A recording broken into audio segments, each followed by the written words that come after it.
Before we get started, there's something you should know about the Chonilla podcast. We like to cuss. And if you don't want your kids to hear it, then listen to us when they're not around. But if you don't mind your kids listening to grown folks talk, then turn this shit up and let the show begin. Okay, universe, give the gift of a healthy body. Give you my heart. Is this the song? Yep. Oh my gosh. Yeah! Is this guy gonna... One special. God damn, that's a muscular sound. Oh no. Did you find another musclehead who's recorded a song? Oh my goodness. Oh man. Hallelujah! Oh gosh. Fellow bodybuilders! To all the Body's coming bodybuilders. to town!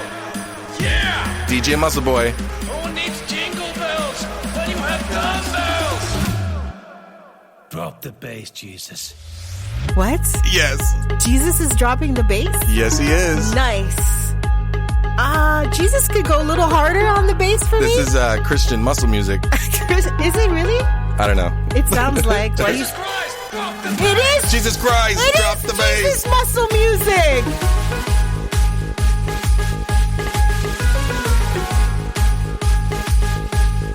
Oh man, I wish you could hear this. All I want for Christmas is a hot celebrity body! Did he say all he wants for Christmas is a hot celebrity body? Yes. Oh my god. And the video was Matthew McConaughey taking his shirt off. Jesus died for our sins! What did he say? He said Jesus died for our sins. Oh my gosh, it's Christian muscle music. This is it. Christian This is it. muscle dance music. Wow. God damn, that's a muscular Here comes Jesus. But he said, damn With it, that isn't bass. that bad? Huh? He said, he's saying goddamn way. Isn't that bad as a Christian? Who cares? All I want for Christmas is a healthy body. All I want for Christmas is a healthy body. Wow. Jesus, drop the bass. Jesus Christ! All right, let's start the show. Welcome, everybody. You are listening to the Chonilla podcast. My name's Clove. And I am Shirley, a.k.a. Rocky Jones, and you're listening to the Chonilla Podcast, the personal comedy journal of an interracial couple who explores the world from different perspectives and experiences. Hey, yo. That was really good. Thank you. Did you pray for your hot celebrity body this year? No, but what's, Oh, my goodness. It is Saturday, January 25th. are you new? Yes, I am. Saturday, January 25th, 2020 at 2:45 p.m. In the motherfucking Eastern time. All right. So my AKA today Yes. is Burnley Allen Rocky Jones from he is an ONS lawyer and Black Canadian activist. If you don't know what an ONS is, it is someone of the Order of Nova Scotia. Okay. And like I mentioned, lawyer and Black Canadian activist. He was born August 26, 1941 in Truro, Nova Scotia. He died back in July 29th in 2013. Jones spent much of his life fighting for social justice for Black and Indigenous people in Canada. I love that guy. He was a strong voice in the areas of human rights, race, and poverty. And as a lawyer, Jones focused his attention in these areas, also advocating for prisoners' rights. Here's something he shared. He said, the prejudices and the discrimination and the racism that I have faced over my lifetime could have made me a hater, he said in 2012. But my beginnings growing up in a small Black community filled me with such love and compassion for others that hate was impossible for me to internalize. All right. That is Mr. Burnley Allen Rocky Jones. Thanks for sharing that. You're very welcome. That's really good. You ready for the word? Okay. Yes. All right. Okay. What's the word? Okay, the word. Word of the day. The word is aplum. Okay. Let me try to spell that. Or pronounced aplum. Aplum.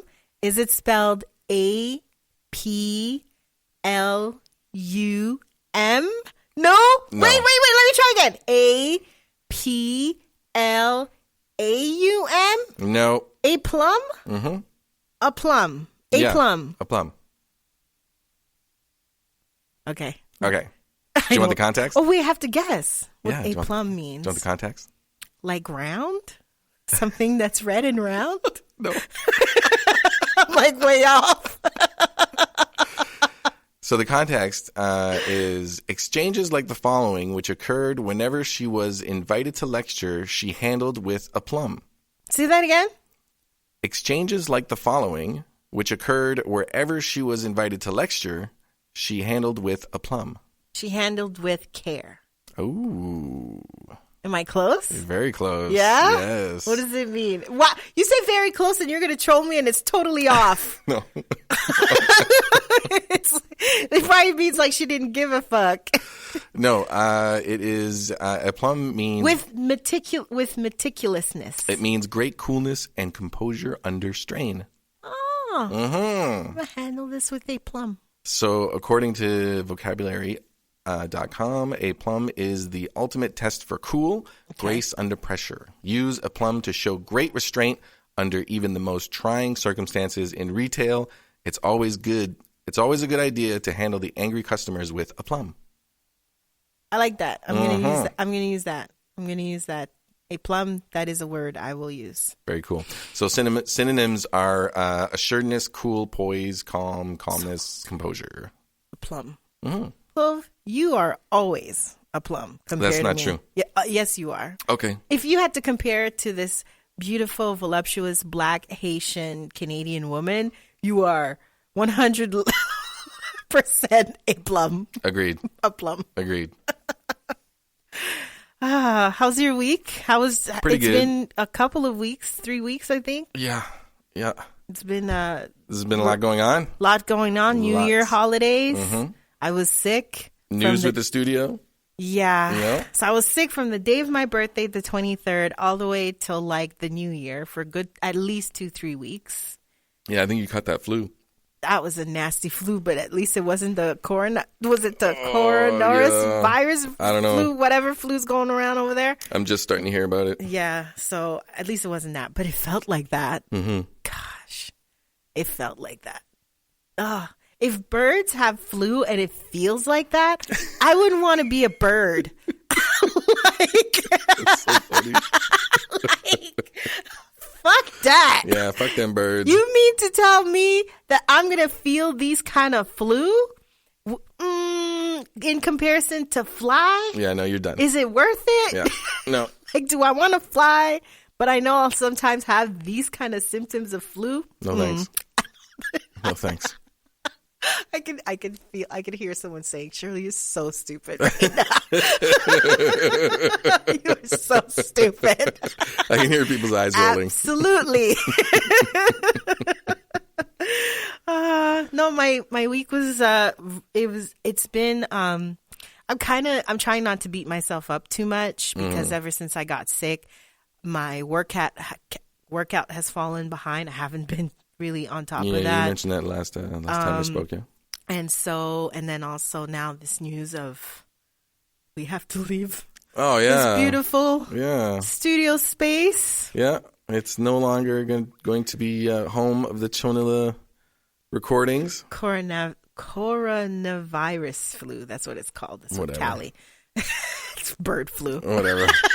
Yeah, we have to leave the space sooner than we expected. I mean, we kind of had some hints that, there are going to be some changes with the owner, but thinking that maybe we'd have more time, like maybe by around, the beginning of summer or something like that. But we got 10 days to get the funk out of here. So now we're just going to be in a state of transition and we'll be moving our stuff. We're going back to the old school, how we started Chonilla in the first place. Are we? Yeah. I thought we were looking for a space. We're looking for a space, yes. Yeah. So if you hear this show and you're in the GTA and you got an office or a space for us to rent, hey, hit us up at chonillalove@gmail.com. But in the meantime, we're going back in the old school in terms of like how we started when we podcasted out of our bedroom. Oh my gosh. So that's going to be fun.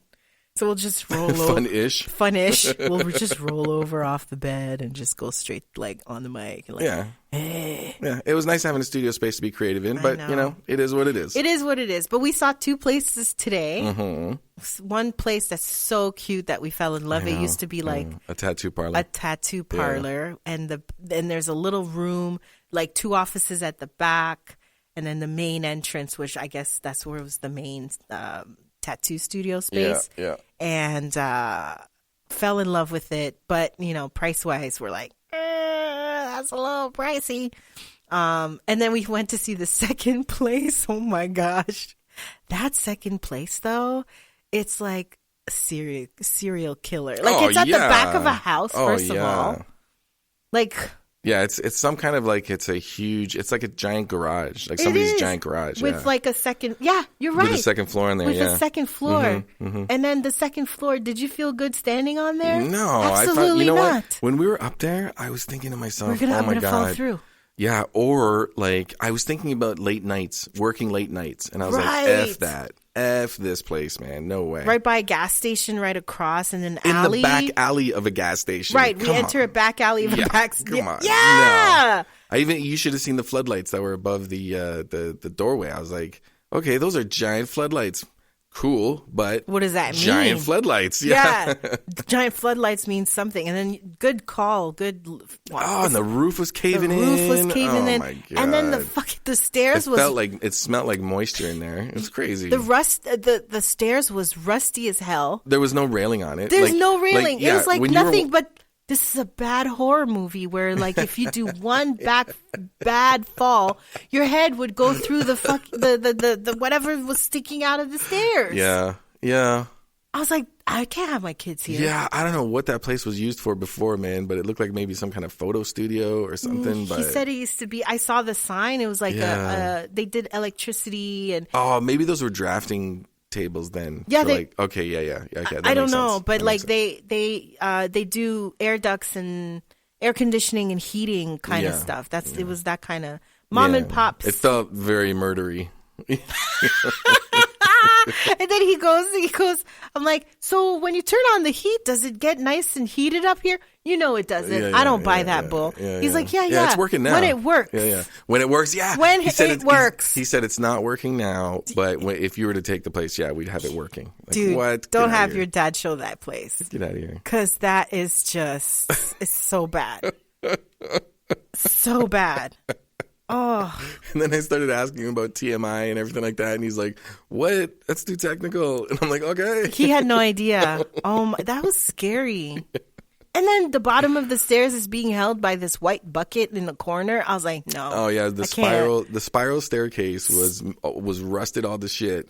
There was no railing. There was no railing. The rebar that's used to hold a railing that's not there anymore was sticking up, and there was like. Some of them had some covers on them, and some of them didn't. No, they weren't covers. They were black duct tapes. Well, yeah, to cover it, but I know what you mean. Like it wasn't like there's like a store-bought cover for them or nothing like that. It was terrible. It's an accident security prone. Oh my God. It was horrible. Yeah, no. I was telling you, like, it reminded me of that place we went in Verdun where the landlord, you could tell, is like a drinker, like hardcore drinker. Hits the sauce, yeah. He hits the sauce. His nose is like a balloon. Oh, yeah. All red. Yeah. You know, like remember the old That's a school condition, Coca-Cola? right? Yeah. But I don't think it's always caused by alcoholism, though. No, not, well, I don't, and for the most part, I think so. Yeah? Okay. All right. Okay. I could be wrong. It just his nose made me think of, remember the old school Coca-Cola Santa Claus, and his nose was red?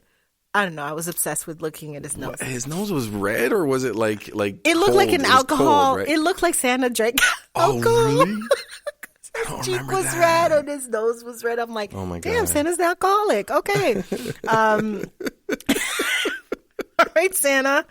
I mean, excuse me. Coke, I should say, Coca-Cola. Yeah, it reminded me of that place in Verdun where it's like... It was terrible. That was the most disgusting place I've ever looked at. Ever. Okay, well, that place we went to see today beats that place. I No. don't know. Because the one in Verdun was like open concept. It wasn't like, it didn't look too murderish. It didn't look like serial killer haven kind of place to stay or have a business in or something. I don't know. Anywho. Yeah. So that's creepy. been our week. Did you share how yours has been? Yeah. I need a new phone number.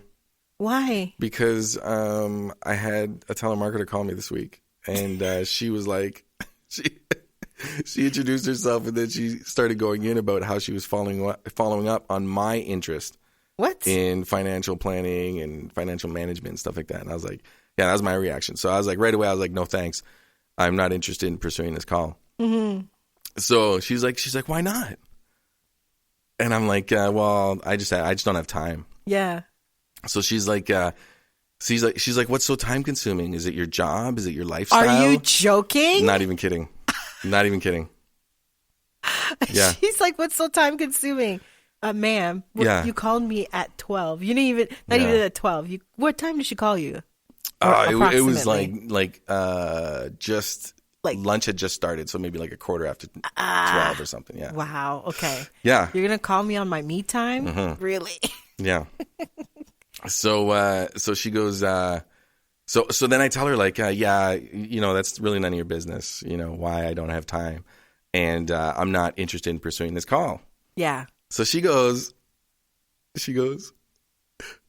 well, maybe you shouldn't put your details on the internet if you don't want to get calls. Yo, are you kidding me? Not even joking. Yeah. Where's your info? Now you gotta scrounge the internet.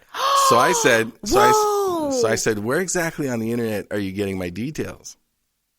And she hung up right away. Yeah. Yeah. Oh my God. I'm going to scrub the internet now for you. So I call the number that had called me. Like I call it back. Nice. Right. She said maybe you... Okay. Yeah. I'm still wowed. Okay. Yeah. Wow. Okay. Wow. So when I call that number back, I get a voice message and it asks me if I'm interested in like a Caribbean cruise. Yeah. So to press 1 if yes and 2 if no. Oh my God. So I hung up and I call back. This time I get a message saying I contacted them outside of their business hours and that I should call them back. So they saw that you called back. I guess. And they put I don't know. A stop to it. Or it could be all automated. For the voicemail. I don't know. No, they saw. I don't know. They saw. Wow. Yeah. So then like 5 minutes later, I get a really sketchy phone call with like one of those like bot voices, like those robot voices, talking about how my social insurance number is being revoked and I got to call this number. Whoa. Yeah. So my number is like trash. Oh my God. You need to, wow. Yeah. So that was part of my week. You need to report that phone number to the RCMP. Oh, yeah? Yeah, because the fact you called and it said Caribbean cruise, then you called back and it's this like scam of like your social insurance. That's concerning. You need, I think there's an area you can go to, internet fraud, RCMP. If you just Google that, you'll be able to find their information and say, hey, this is what's happened. Okay. And I haven't lost anything, so I think I'm good. Yeah, but I'll follow up with it. They're calling people and they're just looking for, it's a numbers game for them. Eventually they'll land to someone who will, You're right. That they'll use. Yeah, you want to take a break? Yes. In the news, honey. Are we doing the news already? Yeah. Okay. News. I like the news. What is in the news? Yay, the news is not bad. I just want to say shout out to Sylvie. Hi, Sylvie. Hi, Kelsey. Hi, Quinn. Hi, Lisa. Zoe. Yes. And what's up to Callie? Callie Winter, our doggy dog, our ride or die. He said, so they don't really need a person physically dialing things. Yeah. Wow.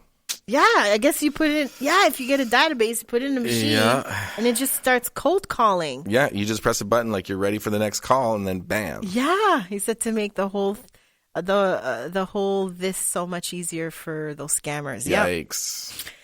In the news, if you go into the group, because I shared this in the group. Okay. It's so there's a show called Love Don't Judge in the UK. Okay. I don't know if you were in the group where you saw that the couple there. I'm 18. Yes. He's 48. Yep. Now we have twins. Shirley. Did you watch the whole video? I couldn't. I didn't even watch the video at all. Yeah. Seriously? Yeah. Oh my God. No, Okay. thanks. Really? Yeah. Oh. Okay. Sorry. So, okay. Next time, tag me and say, Clove, watch this. To its entirety. So love Put some don't toothpicks on your eyeballs. right? Okay. So the show, it's a couple who has a 30-year age gap and insists that their love is the real deal Okay. loving machine. Mm-hmm. And they have baby twins to prove it. So Having twins doesn't prove your love. right. So while many of her peers are finishing senior year and decided on what college to go to, 18-year-old Tamaja is already a mom to baby twin girls and living in a countryside home with its own library and lakeside views. Tamaja lives with her partner Marcus, so she's 18, as well as a medley of cats and dogs, but her parents haven't come to visit her at all. He is age 48. Marcus is older than both Tamaja's mother and father. Yeah. Wait. Yeah. Rewind. Yes. Selecta. What's happening right now? Marcus, her husband, and baby father is older than Tamaja's mother and father. So Tamaja conceived when she was 17. He spoke to her and checked her out when she was 16 years old. And in the video, Marcus. Marcus met her when she was 16.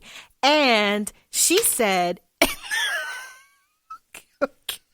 okay, so the legal age of consent where she lives is, that's the legal age of consent, actually, 16. where she lives is 17. 17. Yes. So what she said is, And there's no 17, you have to be at least 2 years within there?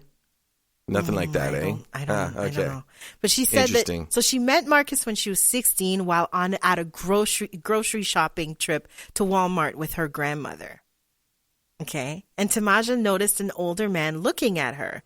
She said, I was 16 when he approached me and I told him I was 18.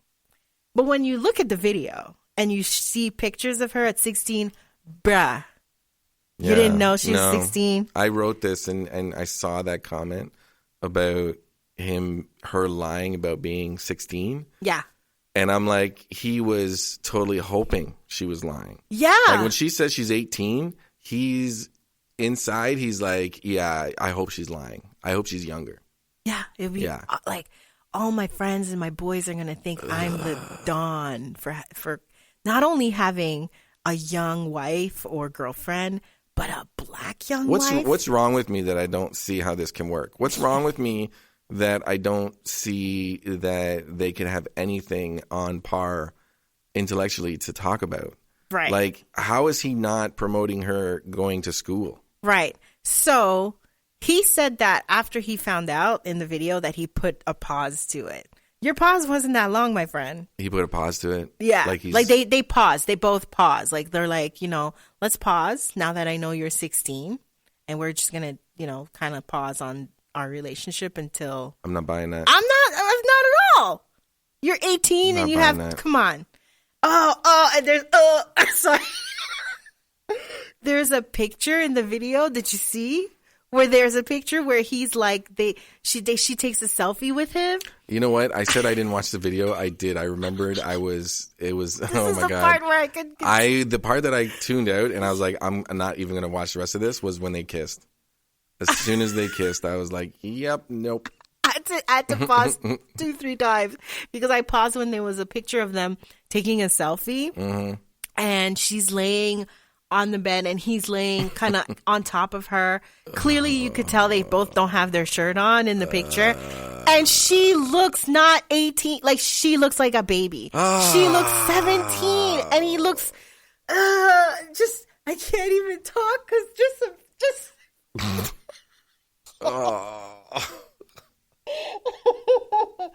Yes. I feel my intestines like squeezing and knotting up. That's gross. And so she said that so it's like Am I being too judgmental no right now? She's like, I didn't want to like scare him off because of my age. After going on a date, Tamaja knew she had to come clean only to chicken out again, and she said that she was 17. So okay, so then a couple of more dates later, they're seeing each other.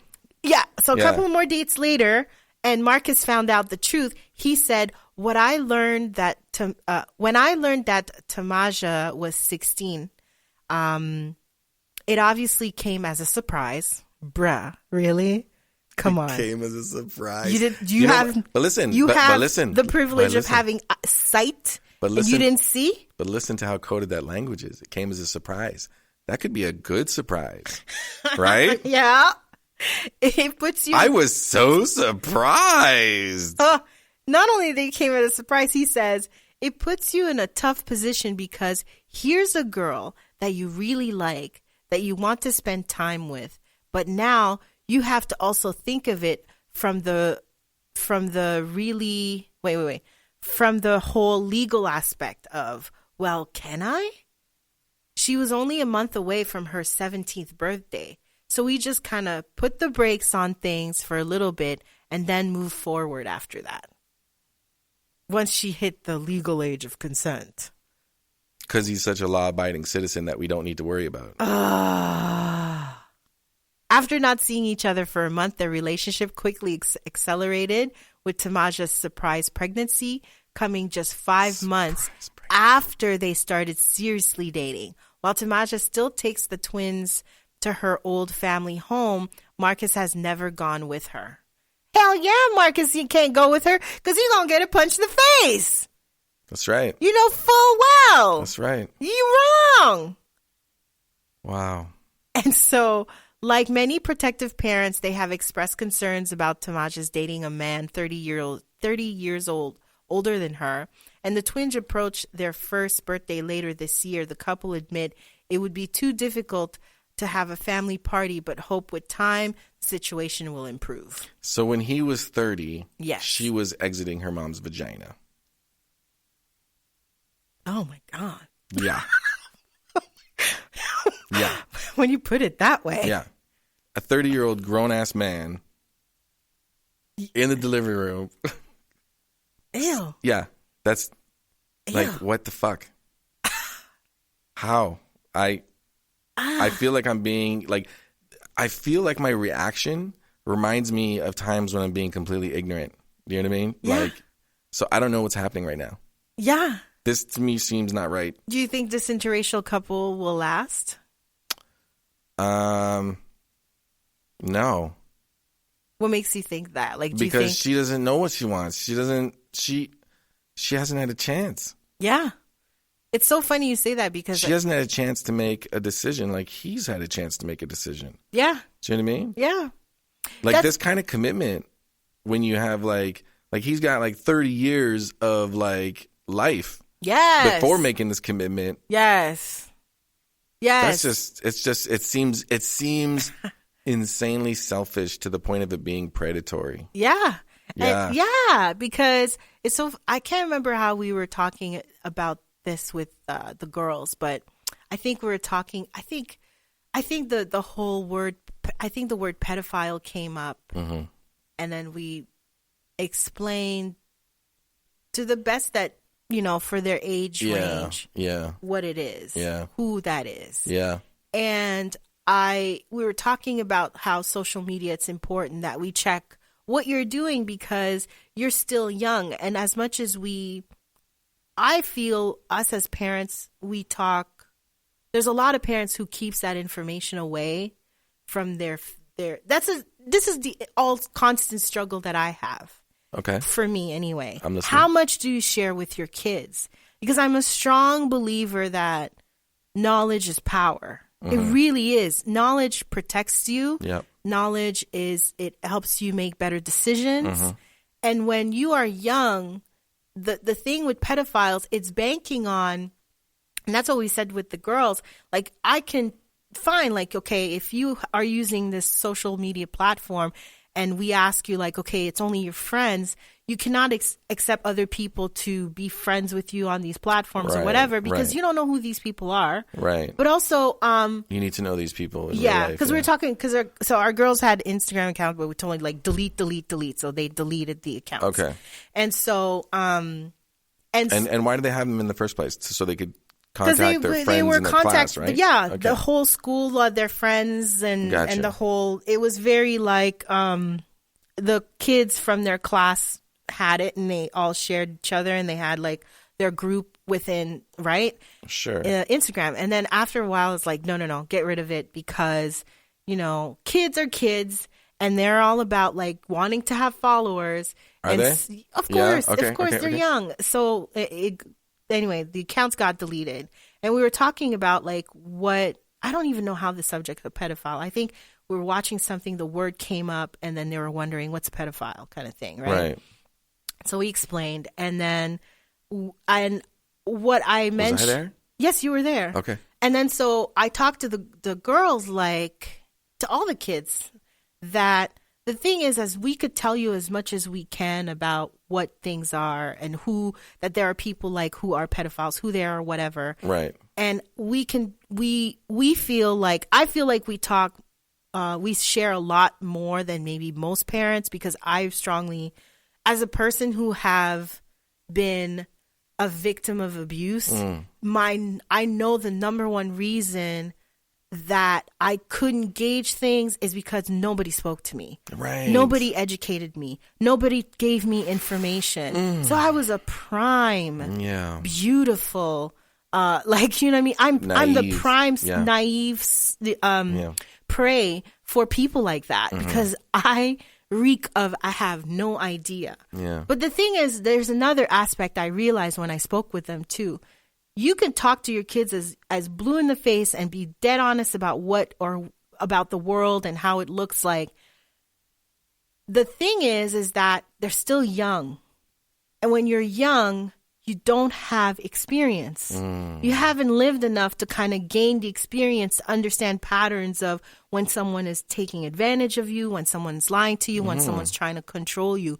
So as a parent, you could say, you could talk to your kids and do as much as you can for them. But the bottom line is, they just don't have the reality to connect it to they don't have the experience to kind of see those things. Yeah. So that's what I was saying to the girls. This is why you have to delete these accounts. You don't have the experience to see the patterns when someone is tricking you or taking advantage of you. And then that's the same thing in that situation too. Or the tools on how to combat it. Or to understand that there's a power dynamic here. Yeah. Because now you're in a relationship with someone who's who has 30 years experience ahead of you on life. Yeah.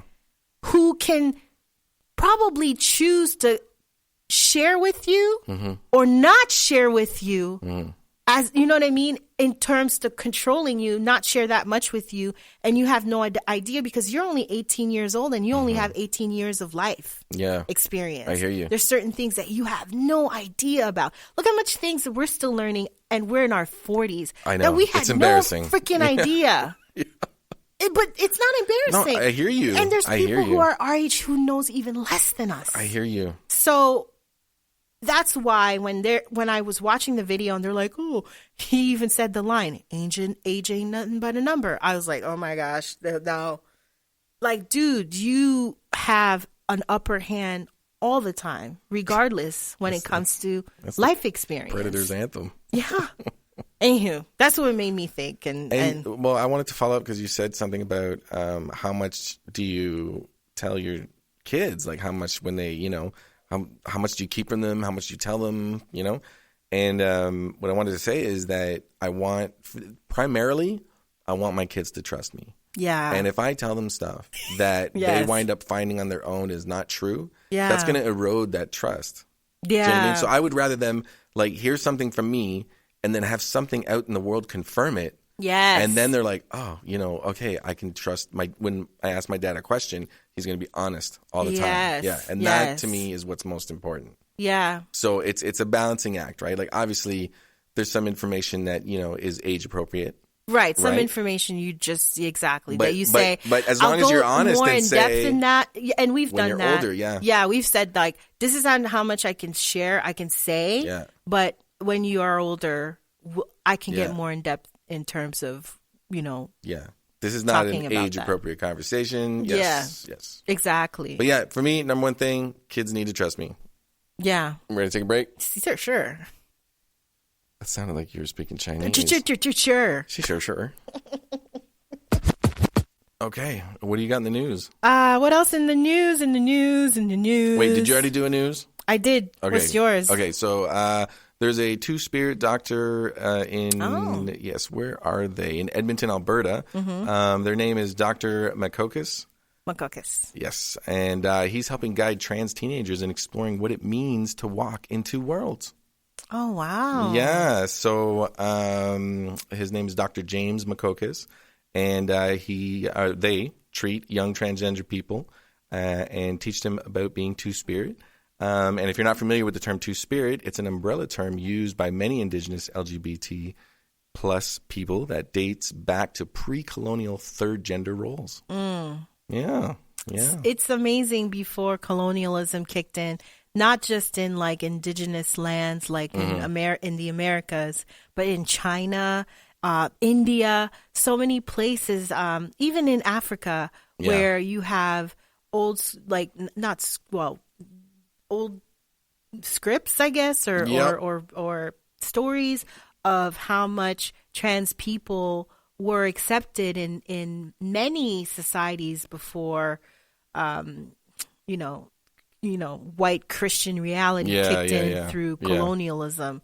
And how I'm being nice about it, and this is like the nicest word, verbiage, and how they were in so many of these countries, like in Africa and Asia and all that stuff, how trans people were like seen as consultants Right. because they were able to have the 2 point of views. Oh, my goodness. As a male and to provide whenever there was conflict, they would step in to be the conflict neutral. The you know judges, what I mean? right?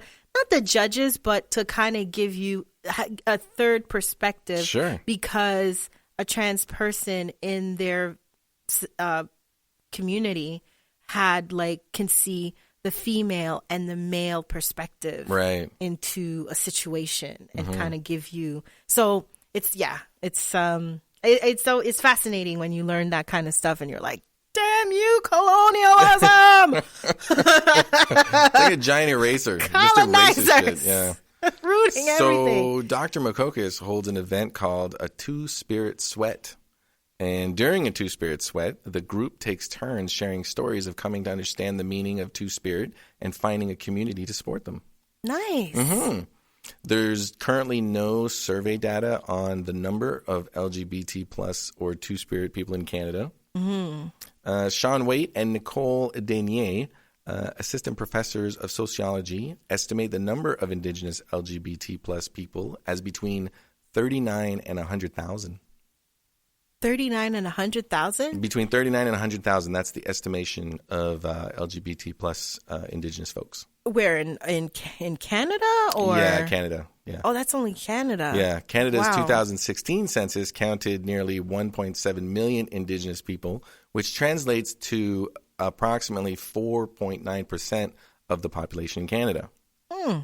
And from what I've read, Two-Spirit people describe their identity as being able to cross or being able to access the masculine and feminine within them to walking in both male and female worlds.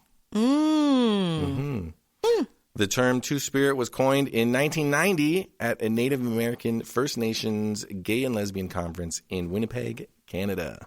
Very cool. Do you have anything else? Yes. So you know the whole Meghan Markle, Prince Harry situation. Yes. What do you know so far? I know they said 'Cause I'm not gonna we're repeat done it with this 'cause- and and we're trying to move someplace else. What and do we're out. What do you think about all this? Like, do you think that they?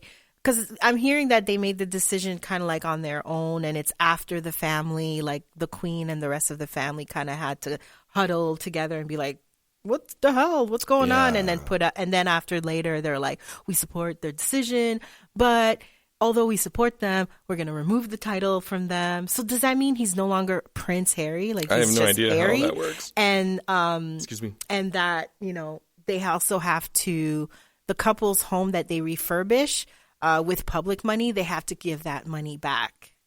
Okay. So that's what I'm hearing. But So they're basically taking out a loan against the money of the UK to get set up somewhere else, and they got to pay it all back. well, when they first were, you know, after Okay. they got married, Yeah. they did a whole renovation in a home. I think it cost like $2.5 million or something like that. Gotcha. And so now, because they use public money, they have to kind of give that money back. Okay. Yeah, because it wasn't like money out of their pockets. Okay. Right? So,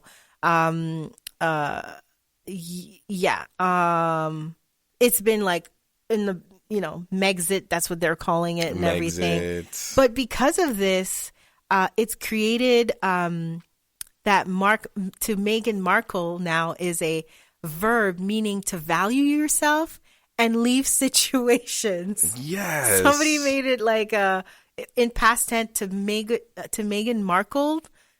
It's to value yourself and mental health enough to up and leave a room / situation / environment in which your authentic self is not welcome or wanted. I love it. I love Meghan it. Markle. Oh man, Yes. that's great. So like they give for like, where's Ryan? Oh, he Meghan Markle. Good for him. Yes. Good for him.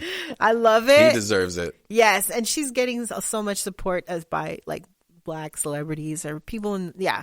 I think it's amazing because, man, that girl was judged Oh my God, I can't even begin to just because the sheer of her existence. Yeah. Nothing else. She couldn't even hold that baby right that they judged. They said some shit about her, their baby too. It's insane.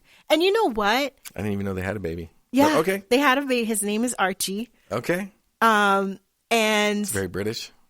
yes, with a hint of blackness. Sure. You know, and so she couldn't do anything right. Like it's that double bind that you're talking about. You can't do nothing right. You can't do nothing wrong. And I can't even imagine what the language is like bloodlines. Like it's like Yeah. the microaggressions must be just fucking, because it's like a palace of privilege, right? It's like anything you want is there. You're right all the time. Right. And then, so we'll say, Harry struck me as a type.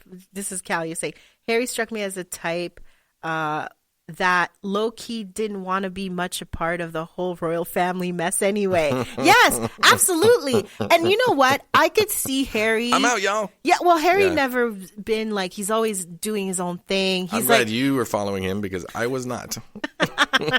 but Crisis alert. But you know what? The other thing I can see is that he could probably, because he was born in it. Right. He was born in Right. not only all this mega privilege, right? Yeah. But also that very thing that brought down, like that took like his mother. And so Right. I could see how he sees the way the tabloid is going on with his wife, Yeah. and see the pattern like, oh shit, nah, like this Yeah. is, What's- and his wife is like, this place is too much for me. What I think is shameful. But hold on. Yeah, And then yeah. Harry could be like to Meghan, like, no, Meghan, I totally understand. I recognize the patterns that they were doing with my mother. And I completely support you, Right, Megan. right. Like I could, Yeah. he could. I really think that he could see that no, this is. I recognize this. This gets ugly, and I don't want to not. I lost my mother from this. I'm not going to lose my wife over this. Good for him. You know. Oh, sorry, Rory. I cut you off. I just think it's shameful that they aren't like trying better to keep them. The family. Yeah, like it's almost like they're saying like, you know what? I don't think this is for us, and they're like, okay, fine, bye. Don't let the doorknob hit you on the way out. Bye. But what if like? But you know what I mean? Like, there's no like, okay, Yeah. let's try and work. Okay, I see what maybe you they mean. did, the but queen it was could probably have a say. maybe they did, but it was probably like along the terms of you have to do it this way, and she was like non-compromising in the term of like it had to deal with dignity and stuff like that, and it's just like, no, I'm not doing that. Yeah. And they probably saw that as like, oh well, we tried to work with her, so bye, she can leave. Anyways. And then the queen could, get out of her queendom and this. They could totally support And this she could relationship. have like, Yeah. okay, we lost somebody because of y'all bullshit, Yeah. and we're not going to do this again. Are they taking the position of well, that's a good idea because every time we have an outsider come in, something bad happens. Is that their position? Like, why are they not taking the position of like, no, we need to make sure that you stay and that you get what you need and that we'll hear what you have to say and we'll make it better. Yeah. Oh my God. Yeah. No, she was dealing, and then They're just like, see ya. the cousin Thanks for coming out. who put a brooch that was supposed Yeah. like representing like some pretty racist shit. Oh my God. It has a whole racist messaging behind her That's brooch. horrible. It's like, That's horrible. yeah, Speaking of horrible, yes. Terry Gilliam isn't shy about being a complete asshole. Who's Terry Gilliam? Terry Gilliam and the Fight reason. Club. No. Oh, okay. no. I thought you were. The reason that I bring this up is because Terry Gilliam directed a lot of the Monty Python stuff, and he also did a lot of the animation stuff, right? Okay. Like, you know how you'd see like animation in Monty Python? Yeah. Well, from what I understand, that was his work. Okay. So he was interviewed by The Independent, and this is just one of the terrible things he had to get off his chest when he was talking about the Me Too movement. Okay. He said, I don't understand why people behave as if this hasn't been going on as long as they've been powerful people.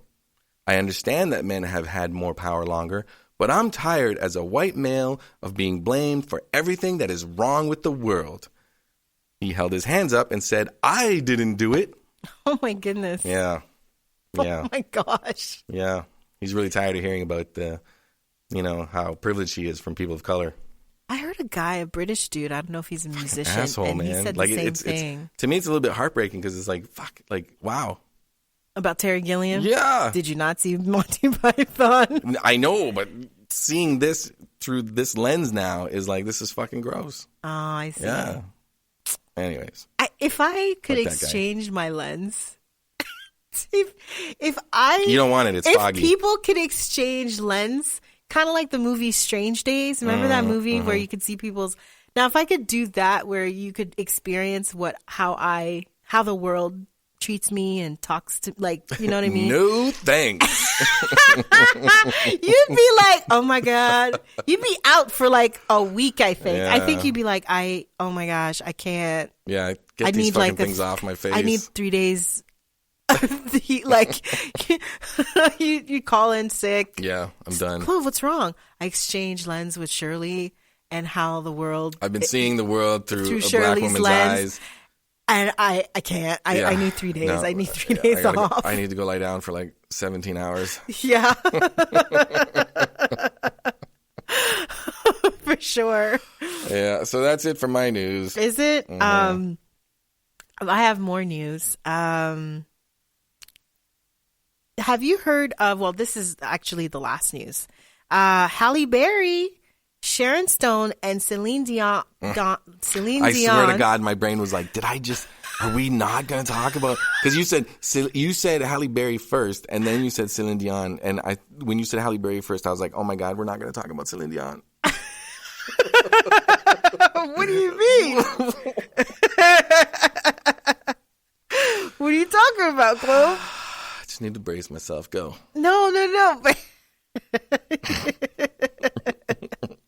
Okay, so yes, Halle Berry, Sharon Stone, and Celine Dion lead stars are trying the Dolly Parton social media challenge. There's a Dolly Parton challenge, and basically the challenge is you create like this 4-picture collage, and it's like a photo mosaic, and with profile photos of different sites, different social media sites like LinkedIn, Facebook, Instagram, and Tinder. Did you see this? Andrew Searles did one that was pretty funny. Was he? Yeah. I didn't see it. So it's thanks to I'm telling you, I love Dolly Parton. Okay. I always have. Okay. And country music, so if you could take one on a deserted island, Dolly Parton or Betty White, who would it be?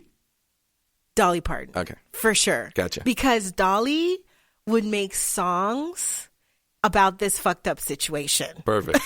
That would make me feel more calm and a lot better. You'd have like, a creative outlet. Yes. Gotcha. Okay. Definitely. She'd probably make a guitar out of coconuts. We'd figure it out. Because she's wicked talented. Go. She's wicked talented like that. And she seems real strong. I'll just throw her on the ocean and just hang on top of her because she'll just float and we'll just be. Oh my God. I'm kidding. I'm kidding.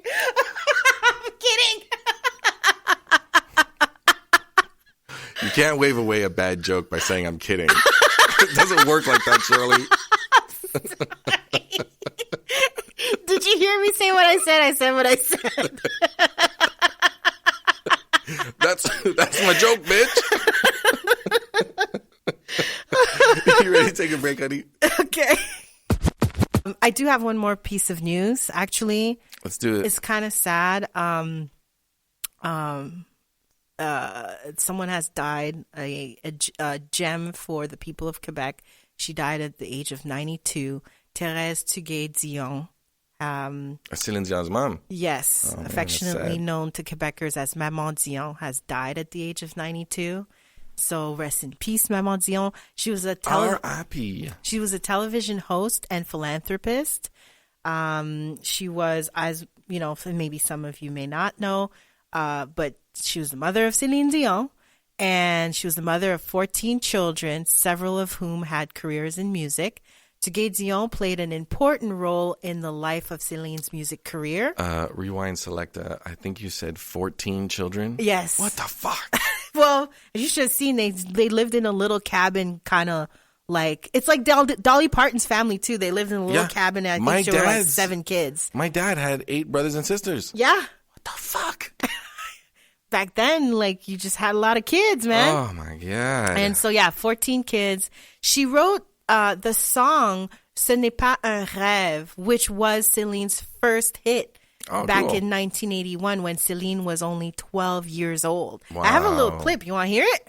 Yeah. Yes. I think I've got you set up. Yeah, go for it. Let me see if hear it.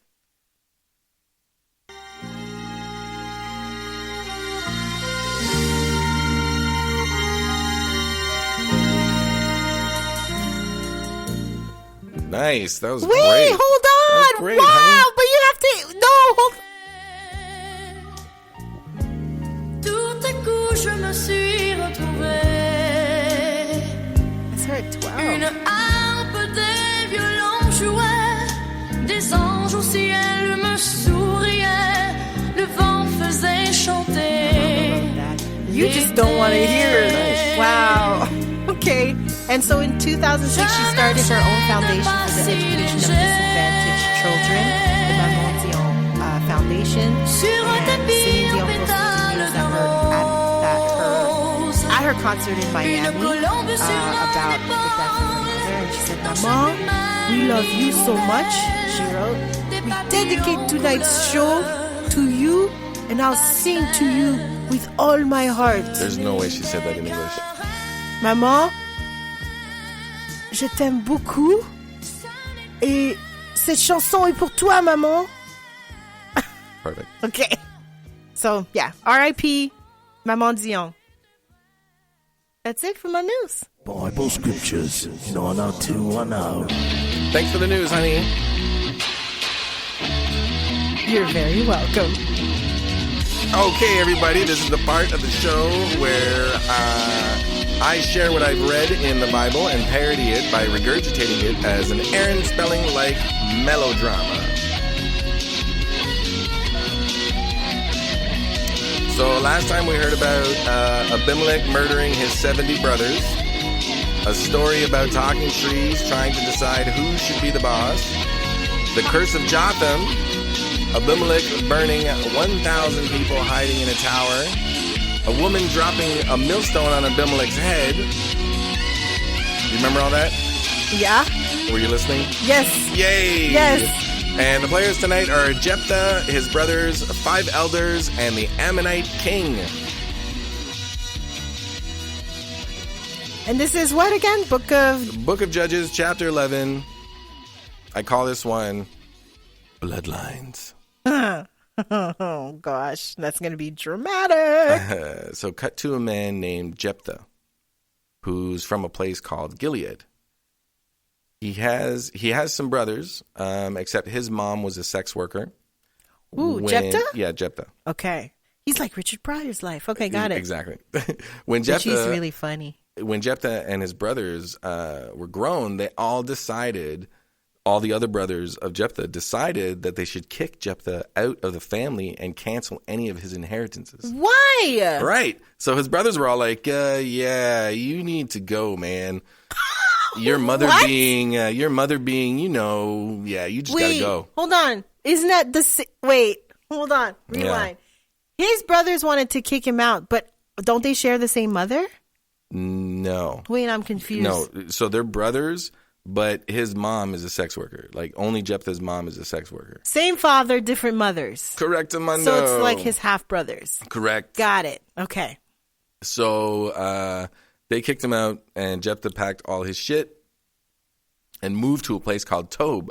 But as soon as he got there, a group of, like, ruffians started to follow him around. Why? Don't know yet. Okay. Fade to black. So some time goes by, and the Ammonites were trying to fight Israel. Okay. So 5 elders from Gilead decided to go to a place called Tob so they can find Jephthah and ask him to be their commander to fight the Ammonites. Why him? So when they find Jephthah, they're all like, hey, man, how's it going?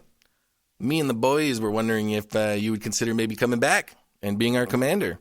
Coming back? Wait, he was a commander before? Yeah, well, no, he wasn't a commander before, but they're asking him to come back to be the commander. To come back to Gilead? Yes, to fight the Ammonites. Oh, okay, but why him?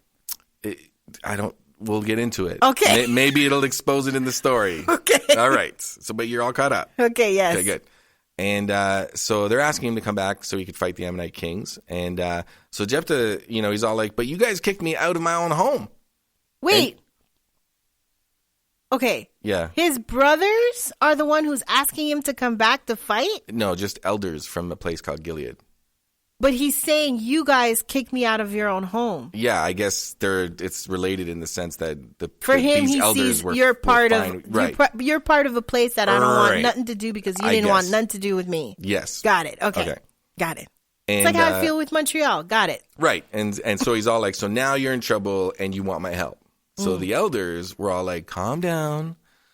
Let bygones be bygones. Like I always say, look, if you fight the Ammonites for us, we'll let you be the boss of everyone in Gilead. So Jephthah is all like, for real? So if So if I beat the Ammonites, I'll be in charge of Gilead? And the elders were all like, we swear to God that we will totally obey you after you kick the shit out of the Ammonites. So Jephthah is all like, sounds good. I wonder what kind of training he had to go through to make sure. Yeah. He just thinks about his brothers while he works out. Like you're talking about a montage. You kicked me out. You never knew I'm coming back. So this is for my mother. Yeah. So once Jephthah got to Israel, he was very well received by the people, and they had no hesitation making him the commander. Jephthah also took a moment for prayer before deciding what his next move would be. Good for him. Got to meditate. Right. Yeah. Got to sit on this one and think about it. Think about it, make plans, strategies. Action items. Yes. So Jephthah decides to send... Sorry. If I was Jephthah, I would totally work out like that. I'd have a full-on montage. I'll kick butt and lead everybody to win. And then after I win, I kill my brothers. Because, I mean, this you would is... fit right into the Bible. It's pre-Jesus. It's pre-Jesus, so I'm fine. Like, it's not like after Jesus where This it's is like, ooh, this is really bad. pre-covenant. Yeah. Oh, yeah. Okay. Okay. So where was I? I totally would fit in. Let's see here. So Jephthah decides to send a message to the Ammonite king. And it was all like, what the fuck, bro? I don't understand why you're attacking my country. What's the fucking problem? So the Ammonite king responds in a message saying, yeah, when Israel rose up out of Egypt, they came through my land and took it. So if you don't mind, we'd like it back, please. Yours truly, king of the Ammonites. So Jephthah sends another message, all like, hey, if King Sihon had just let us pass through peacefully like we asked, we wouldn't have needed to kill him or all the people in town. Now everything belongs to us fair and square. And don't lie, you know you would have done the same thing if your trash god Chemosh could give you any land. When our God gives us land, we're gonna take it. And I haven't done anything to you, and you bring this bullshit? Who's saying that? Jephthah? Yes. He's thinking this. Yes. Got it. Sent that to the Ammonite king. Gosh. Okay. Where he's about to start some shit. Yeah. So, and then he finishes out by saying, we'll see what God has to say about this. Then the Ammonite king ghosted Jephthah and didn't reply back. So now Jephthah is all jacked up and ready to fight. Text messaging God like, oh yeah, yeah. God's can you believe DMs this? are going bling bling bling bling bling bling bling, bling blowing up. Yeah. And so Jephthah's all jacked up, ready to fight, and he starts to move in on the Ammonites. And as he's getting ready to fight, he makes a promise to God. He's like, "Dear God, if you help me kill all the Ammonites, I'll sacrifice whatever comes out of my house when I get back. And I'll make it a burnt offering for you, because I know you like it like that." So Jephthah winds up defeating the Ammonites and destroying 20 towns along the way. Wow. Yeah, so he went on like a murder spree. Like it was a rampage. And so after killing all the Ammonites, Jephthah went back home, and he got to his house. Please don't let it be a child in the house. Guess who was the first person to come out and Don't greet let it him? be a child in the house. It was his daughter. No! Yeah. See, did I say? Yeah, she came. And it's a girl. Yeah. Oh. So she came outside all excited to see her dad, and Jephthah, he didn't have any other kids. This was his only kid.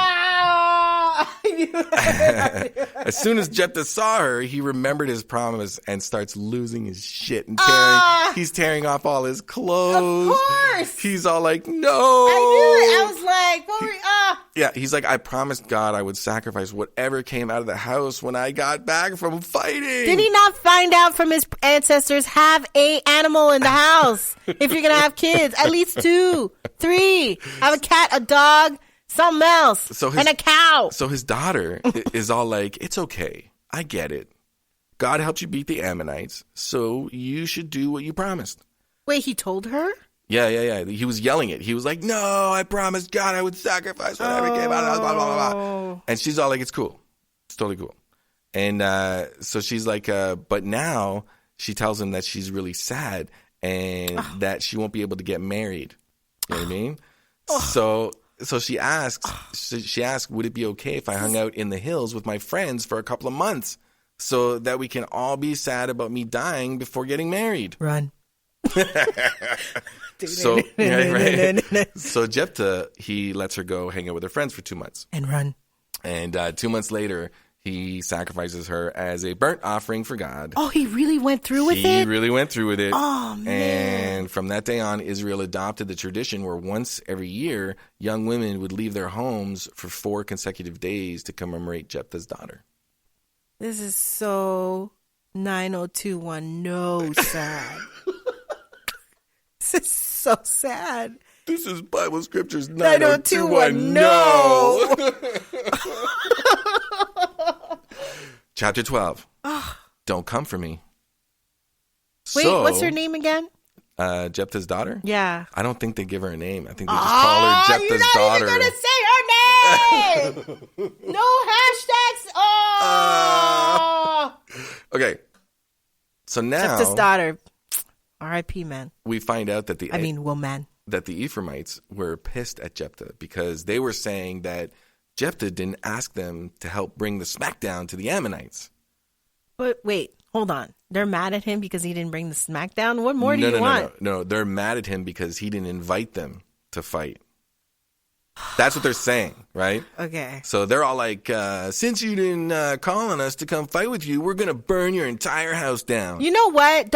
You have no idea what I just went through. Yeah. I just sacrificed my daughter. Don't come for me. Don't come for me. Because right now I'm really sad and you coming at me like this right now? You lucky I'm not freaking cutting you. Sorry. So, yeah, no. That'd be me if I was Jephthah. You're not alone. Jephthah was all like this. He was all like, wait a minute. I did call on you guys, and you pulled a no-show. So I made an executive decision to go without you, and we won. So what's the problem? So the Ephraimites, are all like, Gilead is nothing but renegades of Ephraim. So now Jephthah gathers all of his soldiers to fight all the soldiers of Ephraim. And I'm Team Jephthah on that. And the Ephraimites get their asses handed to them pretty bad. Yeah. Then, as it should. Then Jephthah goes down to the Jordan River and sets up a blockade. The idea of the blockade is to screen folks trying to get back into Israel to see if they are Ephraimites or not. Oh. So he kicked the shit out of all the Ephraimites, and some of them went running. So then he put roadblocks to see if they would come back. And if they came back, it was bad news. Oh, okay. So, and the way the screening worked is if you tried to enter, they would ask you if you were from Ephraim. If you said no, they would ask you to say the word Shibboleth. What does that mean? Don't know yet. Okay. If you said Sibboleth instead, they would snatch you up and bring you down to the river and kill you. Whoa. Yeah, so it was a matter of pronunciation. Wow. Yeah. So they winded up killing 42,000 people because of pronunciation. Because of pronunciation? Yes. Oh, man. From there, Jephthah led Israel for 6 more years until he dies and then is buried in Gilead. So after Jephthah, someone named Ibzan was the boss of Israel. And Ibzan had 60 kids, 30 sons and 30 daughters. She was from Bethlehem and winded up marrying all his daughters to folks who weren't from Bethlehem. After marrying his daughters, he brought back 30 women from outside of Bethlehem to marry his 30 sons. He led Israel for 7 more years until he died and was buried in Bethlehem. Then a cat named Elon was the boss of Israel for 10 years until he died. Then someone named Abdon led Israel for 8 years until he died. Abdon had 40 sons and 30 grandsons. That's a lot. Who used to ride around town on white donkeys. Don't know why that's in the story, but it's there. Yeah. So, chapter 13, a warrior is born. What kind of warrior? Samson. Oh. Is it Samson? It's Samson! So we open on a man named Manoah. Ooh, that's a nice name, Manoah. Yeah, he was married but wasn't able to have any kids. Why? Don't know yet. Okay. At the same time, the Israelites are up to no good again. So God put the Philistines in charge of Israel for 40 years. Oh, that's a long time. So one night, Manoah's wife was alone. And an angel of God shows up and is all like, I know you can't have kids, but you will. Don't drink any more alcohol or eat anything that's unclean. You're going to give birth to a boy. This boy is going to be a Nazarite and be super into serving God. So into serving God. So the angel also tells her, just make sure you don't cut any of his hair off, and he'll free the Israelites from the Philistines.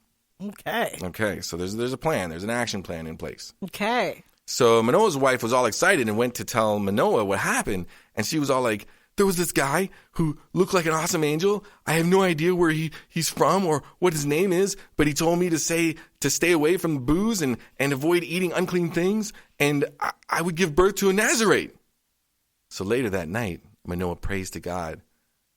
Manoah prays to God, and he's all like, "Dear God, you need to chip in on this co-parenting deal.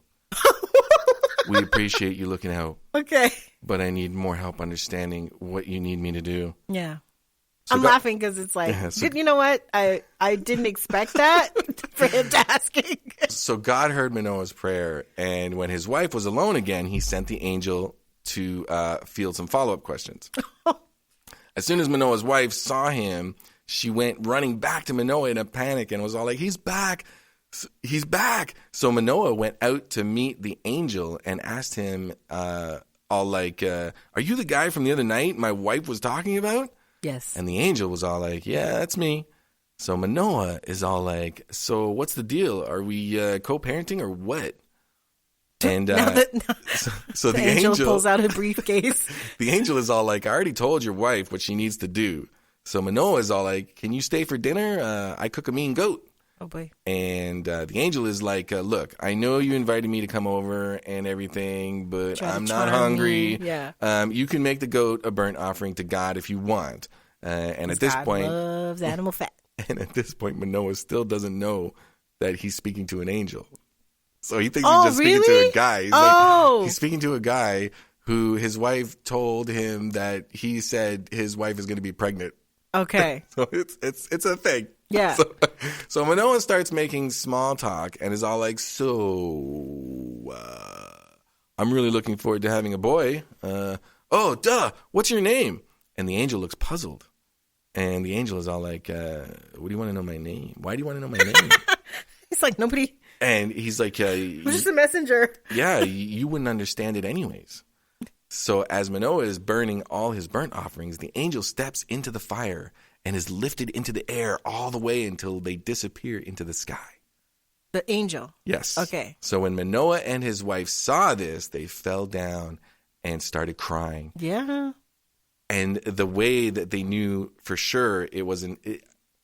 and now they knew for sure it was an angel of God. Okay. And and the way that they knew that this was a legit angel of God is because it never visited them again. Okay. Yeah, they saw that miracle. Yeah. Yeah, got it. Yeah, and because it never happened again, they were like, that must have been God. Okay. So, but then Manoah starts freaking out, and he's all like, "Oh shit, was that God? Did we just look at God? Are we gonna die?" Oh, right, I forgot about it. And his wife is all like, "Would you calm the fuck down? If God wanted us dead, we'd be dead already." So, let's see. Don't look at me. Manoah's wife ended up giving birth to a little boy and named him Samson. God blessed him at a young age and feels more. And so God blessed him when he was really young. And this helps Samson feel more and more connected to God as he gets older.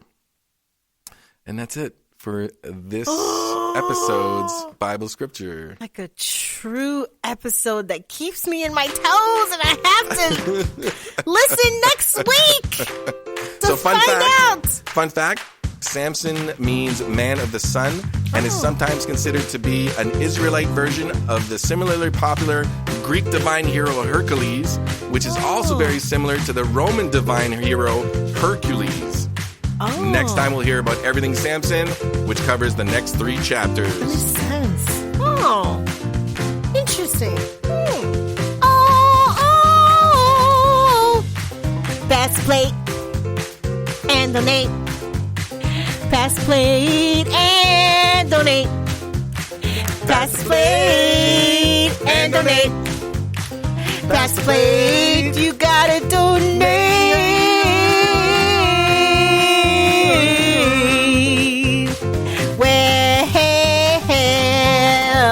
We learn about the book of Judges, chapter 11 to 13. Yeah! And Jephthah was in Gilead. Yeah. Moved to Toby and came back past the plate. Pass that plate, y'all. We also learned another thing. We learned about this dude Manoah. And his wife was talking to a stranger. The stranger told her, girl, you're going to be pregnant. Yeah, he kept dirty macking. And having a son that serves God. Pass the plate.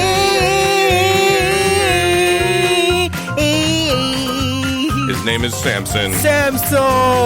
Go to chonilanetwork.com. Scroll all the way down and just click on make a donation. It'll be super helpful to get the show to keep going and going and going.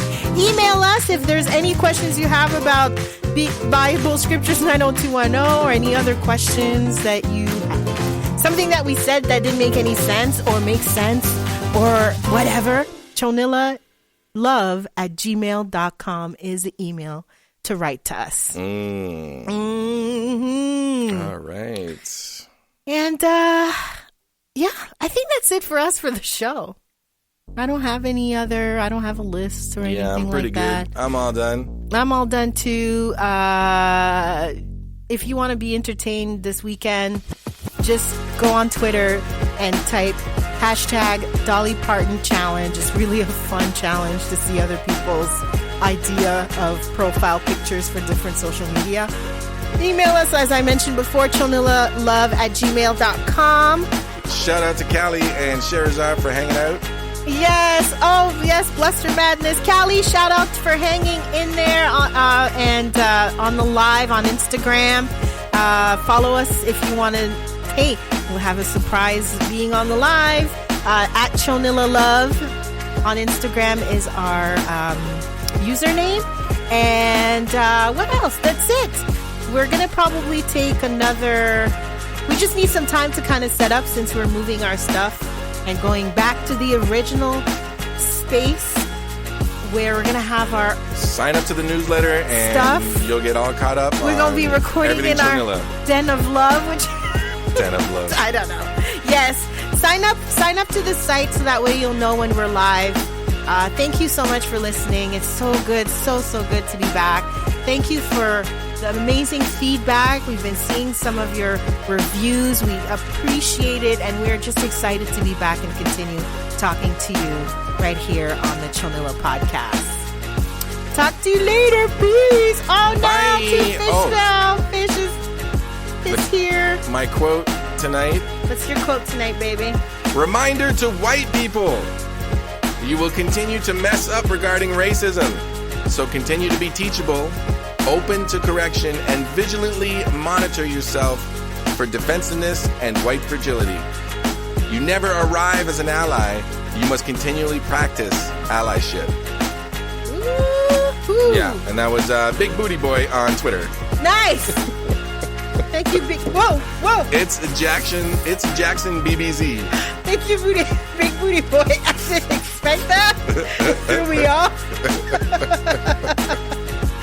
All right, guys. Signing out. I love you, honey. Love you too, honey. Bye. Bye. Talk to you later.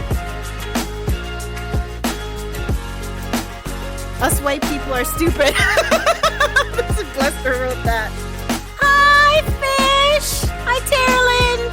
Thank you so much, everybody. Terrelyn, Callie Winter, always got our back. Thank you for being on the live, you guys. We appreciate it, and we'll see you another day. Wish us luck with Holy Star Trek. So there's sites like reverse-phones.com, and it's like if I type the first 6 digits of your phone number, and it shows me all the sequences of your phone number. Shut up. Yes. So what they do, what I'm suspecting is they go to sites like this, they get a list of, and they could see who's the carrier of those phone numbers because it tells me who's the carrier. Yeah. It shows me the phone number, the line type, which is if it's wireless or landline. So in this one, it's mostly wireless. Wow. And then it tells me the carrier. It tells me the switch, the rate center. I don't know which means the city. Oh my And then the gosh. state. So in this case, the province. Wow. And so now I have a list of all these, like, if I go through this, at least 50 phone numbers that I can go through. Oh my goodness. And just hopefully one will be a sucker. And yeah, that's how they do this.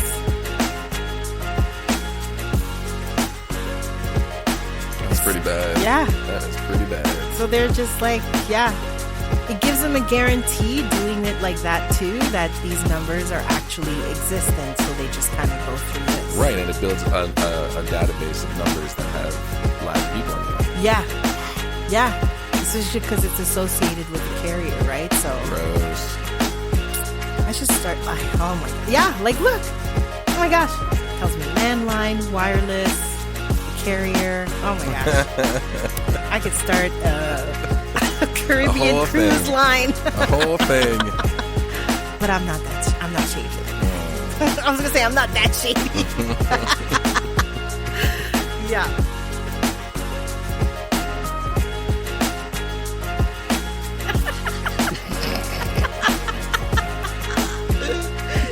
Callie said that Chloe's reaction kills me when her name comes up every time.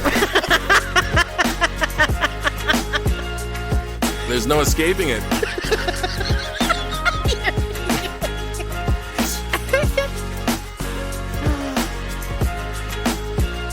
I think I need to go on Maury Why? because it's a phobia. Celine Dion walks out. Hello, Clove! Comment ça va? Are you ready for a song? Clove Roy! Chonilla! Should we singing Chonilla?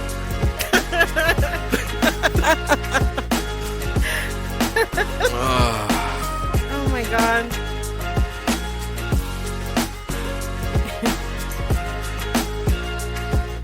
I swear to God, I thought you were like, so in the news, Halle Berry, and I was like, oh, sweet. No, and as soon as my brain said the word Celine Dion, your lips said the word Celine Dion. I was like, shit. But it wasn't about Celine Dion. Oh my God. I forget what it was about. What if she like heard the show and she'd be like totally like, I need to get on this show? Would you? Sure. I mean, I don't know. Oh man. I think having her in the studio is different than just talking about her.